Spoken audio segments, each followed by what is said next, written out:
Hello there, my name is Pavor Stelmo, and now we will unveil the top news of recent days.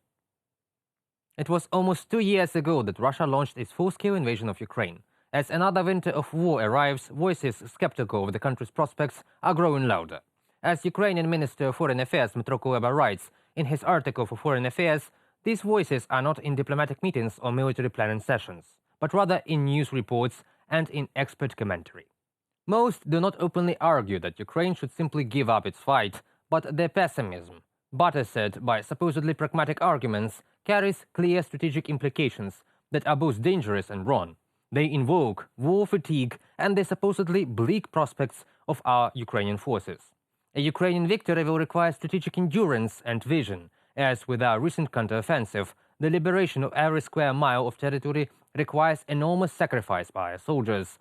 But there is no question that victory is attainable. Over nearly 2 years of brutal war in Ukraine, Vladimir Putin has upped the stakes that half solutions are impossible. Any outcome besides a clear defeat of Russia in Ukraine would have troubling implications. Putin hears these voices of skepticism and is already raising the stakes again. Now he warned of problems that will arise in Russia's relations with Finland, new member of NATO. Putin has ordered the creation of a new military district in the regions bordering that country. And after such innocent falls of Russian drones in Romania, will anyone be surprised when the hybrid attacks on Finland will begin? Russia has already begun to put pressure on the border cross points, and it could be just the first step in attacks on Finland, despite all the beliefs pro-Russian media try to spread. A new propaganda song is being actively promoted by Russia and immediately picked up by pro-Russian networks and some parties in European countries. It is that Russia allegedly does not threaten anyone, especially NATO countries from Eastern Europe, and will not go anywhere else with aggressive intentions. Let's just allow Russia to slaughter Ukraine, destroy Ukrainian statehood, and after that there will be peace and quiet, as well as a lot of nice gas benefits and traditional corrupt grants from Russia. It is impossible to imagine a more disgusting attempt to end the solidarity assistance of democracies to Ukraine. Mikhailo Podolyak, advisor to the head of the Office of the President of Ukraine on social network X, formerly Twitter. Authoritarian leaders and aggressors around the world are closely watching the results of Putin's war. His success, even partial, inspires them to follow his footsteps. His defeat will show the futility of the attempts. Russia has overstated the stakes to such an extent that halfway solutions are impossible. Any result except for the obvious defeat of Russia in the long term pose a threat to Ukraine and its allies. We are able to win this war with adequate military assistance from allies, including aircraft, UAVs, air defense, artillery shells, and long-range missiles.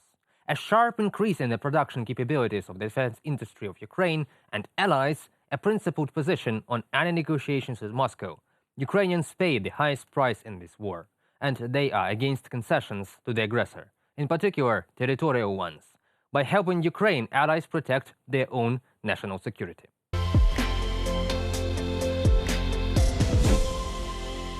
Russia has caused astronomical damage to Ukraine. Entire cities were turned into ruins. The Kakhovka reservoir was destroyed. Millions of people lost their property and were forced to leave their homes. Every day of repelling Russian aggression requires considerable resources. The Ukrainian economy cannot function normally in the context of a full-scale war, and any delays in financing pose very serious challenges for the Ukrainian financial system. The EU has not yet approved the announced €50 billion aid package, and the US Congress has not yet allocated $61 billion in funding. This poses serious risks to Ukraine's resilience. We continue our active work to ensure that next year will also include sufficient financial support programs for Ukraine. This includes bilateral programs with partners countries, programs at the EU level, as well as the process of using and confiscating Russian assets frozen in various jurisdictions. And this issue, the issue of frozen assets, was one of the very important decisions addressed during the negotiation this week. In particular, in the United States of America, specifically for the G7 countries, can demonstrate their leadership. The assets of the terrorist state and its affiliates should be used to support Ukraine, to protect lives and people from Russian terror. This will be fair. We are already preparing the necessary outlines for these decisions. Almost $300 billion belonging to the Central Bank of Russian Federation has been frozen in the accounts of Western countries. Due to Russian aggression, with these funds it would be fair to compensate for at least part of the damage caused by the Russian Federation to Ukraine. We call on international partners to search for a lawful international legal mechanism to transfer frozen Russian assets to Ukraine. Some might say that the transfer of assets from one country to another would set a precedent that could change all geopolitics. But didn't the Russian aggression against Ukraine set a precedent?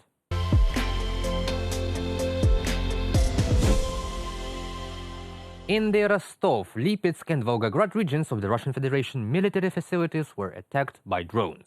Such news will appear more and more often in all media as Ukraine is using its right to self-defense.